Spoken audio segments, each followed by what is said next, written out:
Yan, ito yung KX250. KX250. Ito yung ginagamit natin pang karera ng motocross.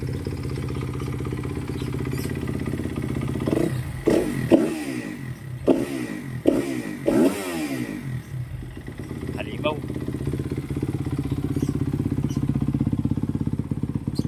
Ito yung KLX 150 pang trail. Pang trail at the same time pang service na malingki. Mamaya warm up na natin yan.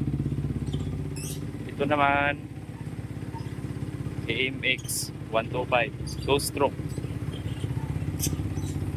Pero yung body kits niya, sura niya, naging ano na siya, KTM.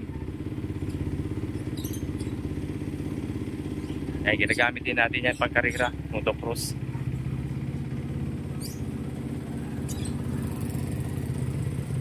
Yan na yung pinaandar kanina, one click. Cold start. One click lang siya, andar agad. So maganda pa yung condition niya. Ito mamaya, one click din ito.